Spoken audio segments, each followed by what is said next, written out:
Alright guys, sa mapagpalang araw sa inyong lahat, meron tayong reaction video. Ito kay Rob Trip, 113 realista na naaresto ng PNP, no?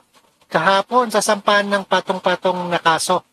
Nasa mahigit 100 individual na naaresto ng Philippine National Police dahil sa panggugulo sa sinagawang anti-corruption protest kahapon. Ayon sa PNP, sa sampahan ng MPD, ang mga naarestong individual na patong-patong daw na kaso sa silakbo ng loob natin, no? Talagang kasi naman ang corruption matindi na rin sa Pilipinas. Alright, panoorin po natin dito sa UNTV. Asa po kayo na wala po kaming aarestuin, na wala po talagang kinalaman doon. At inaasure po natin kahit hindi po natin kayo na-aresto, sisiguraduhin po namin pag nakahanap po kami ng mga ebidensya base po sa mga kuha ng CCTV, pananagutin po namin kayo sa batas.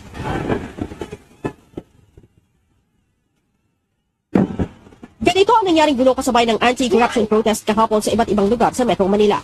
Ayon sa Manila Police District, ang mga agresibo sa pananakit, pambabato, paninira ng mga establishmento at panununog ng mga kitasyan ay grupo ng mga hip-hop gangster na nakasuot ng kulay itim na damit at bonnet.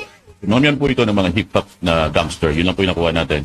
At ang kiniklaim po nila na influensya lang po sila ng Hip-hop gangster daw? Ayan, totoo ba yan? pong tinatawag natin ng mga isang rapper na personality.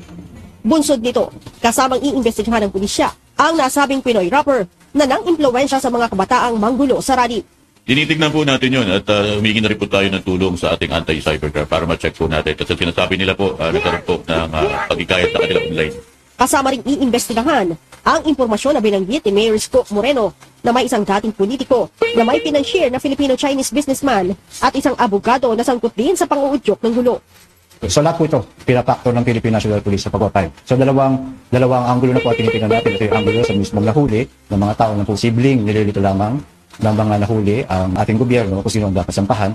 Sa naturang protesta, Ayan, sa sampahan ng kaso daw, ayan ng mga nahuli na nanggulo sa realista kahapon, no? Sana sampahan rin ng kaso ang mga nag-corrupt sa ating bansa.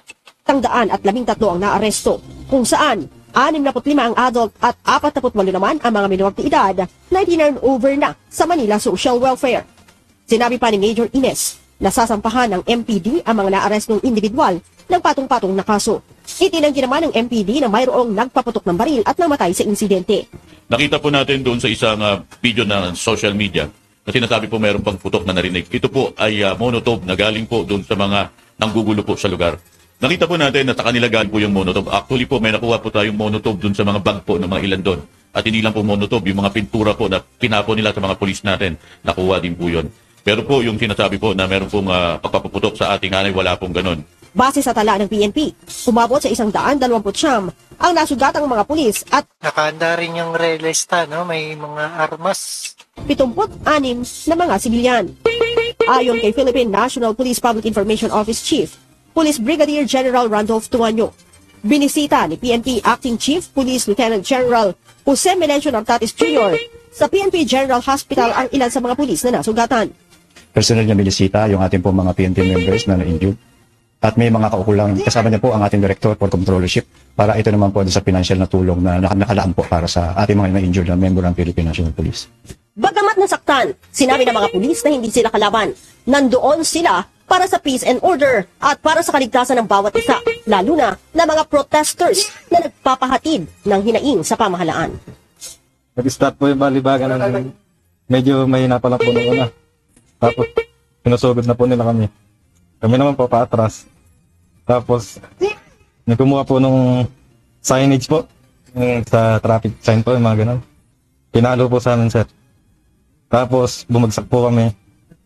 Mulong po kami nun. Pinilit ko pong tumayo. Nung pagtayo ko po, nakita ko po yung kamay ko. Malaki yung sugat po. Ang alam ko pong nabubog sa akin, mga nasa 4 po. Kaya di ko po alam nun na kung mabubuhay pa ako nun kasi talagang yung paningin ko po is blanco na po nun. Pinilit ko lang po talagang tumakbo para mabuhay po. Sa ulo po. Kaya for CT scan pa po ako. Sa kabila ng mga nasugatan at nasirang establishmento at sasakyan, nanindigan ng PNP na nagpatupad sila ng maximum tolerance sa lahat ng oras ng protesta. Sinasabi po natin, sa kabila ng mga isolated incidents na nangyari specifically doon sa Putang Ayala Bridge, as a general, nang nangyari general assessment po natin, naging payapa sa kabuuan yung naging protest rally kahapon. Leia Ilagan, UNTV. Alright, ayan, napakinggan at napanood po natin, 113 realista na aresto ng PNP sa sampa ng kaso. Ayan, nasa mahigit 100 individual na naaresto ng Philippine National Police dahil sa panggugulo ng isinigawang anti-corruption protest kahapon. Sana imbestigahan at makulong din ang mga corrupt ng ating bansa. Alright, maraming salamat and peace out.